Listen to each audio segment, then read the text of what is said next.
See the progress that the Massey Institute is making. Thanks, Elham. Well, as we've just seen, renewable energy has become more important than ever as we see oil prices touch 8-month highs off the back of concerns in Iran.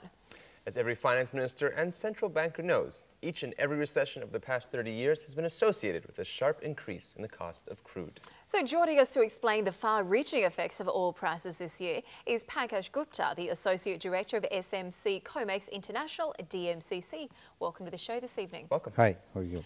So let's start by looking at the Strait of Hormuz. Why is this stretch of water so important to the entire world?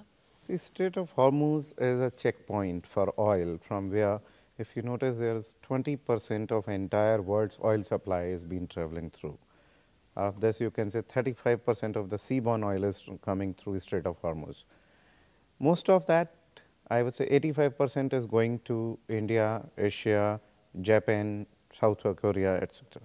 Now, if this is closed, there is no alternate route which can actually fill in this capacity. There are undersea pipelines that comes out to be total 5 pipelines, which includes Abu Dhabi pipeline, 2 deactivated pipeline. Only 2 active pipelines are available, which can give in 5.2 million oil against the 17 million barrel per day, which is traveling through Strait of Hormuz. Is not even half of the capacity. This kind of a crunch will definitely increase the price of oil. And how would it do that then? Say if Iran were to close the Strait, what kind of prices could we be looking at? Now, if you say if Iran closes the Strait of Hormuz, they cannot export oil. It's not about Iran only. It's about Saudi Arabia, it's about other countries which are passing their oil through Strait of Hormuz. When there is no supply and their demand is not going to go down, then definitely prices will go up. Now, if you try to compare the prices with 2008 when it has touched 150, I would say it is fine. It may touch again 150, but there is no stoppage at 150 and you cannot simply target 150. It will depend on how long the Strait of Hormuz is closed. How much shortage does the world has? If you look at this evening, there's a oil inventory in US. If you find that inventory is low, there is more chances of oil speculation. Oil prices from yesterday night until now, yesterday it was 100.30, I am talking about crude oil, sweet crude oil.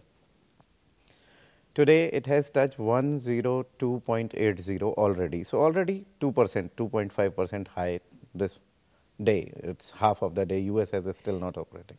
So you see a price are jumping on the speculation right now. If it happens, it will jump faster. That is a time to invest or not is still a big question. I mean, Saudi Arabia has come out and reassured everybody that they will make up any shortfall over Iran. But surely this is going to be using up almost all of the spare capacity of the world's biggest oil exporter. As you said, last time this happened back in 08, prices $150 a barrel. Look at that's in 2007, the people were still doubtful whether Saudi would be able to reach 12 million barrel per day production capacity or not. But November 2011, they declared they have the capacity to produce 12.1 million barrel per day. Against this, their export had been 8.1 million barrel. So there is a spare capacity of 4 million barrel a day. But that spare capacity, I understand that they would be able to export that oil, but from which route? Right, of course. We are talking about a Strait of Hormuz, which is a route for export of oil. They would be able to produce one thing, they will be using their optimum capacity. So are we ready to have world's biggest producers optimum capacity to be used? Second point, even if they do, from where will they export it? Of course, that's if the Strait of Hormuz is closed, they cannot export it. They said we will be able to fill in the capacity which is not coming from Libya, but it is not in connection with the Strait of Hormuz. If Iran, the people stop buying oil from Iran, Strait of Hormuz is open, you can buy oil from alternate countries. When Strait of Hormuz is closed, even though you have capacity, you cannot deliver.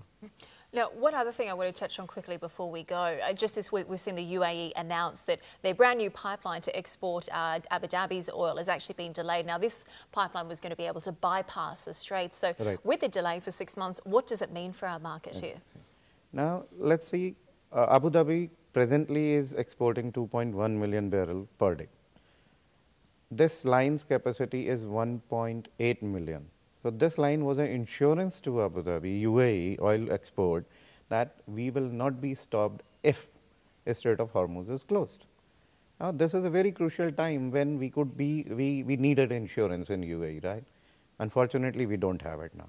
So, if Strait of Hormuz is closed, UAE export will also be impacted. We would not be able to supply oil. And we would also be standing in a corner with the people who want Strait of Hormuz to remain open. Absolutely. Right? If our line is ready, then we need not to worry.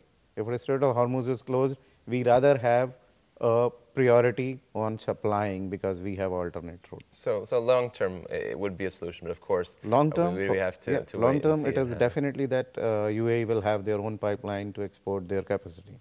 But at this moment, Strait of Hormuz should not be closed. If it is, then definitely oil price is going to jump. You will find a lot of sensitivity, a lot of sensation, a lot of speculation in here, which will not be good for anyone in the financial world. Well, Mr. Gupta, thank you so much for joining us on the show. It was a pleasure. Thank you. So are you concerned what effect the situation in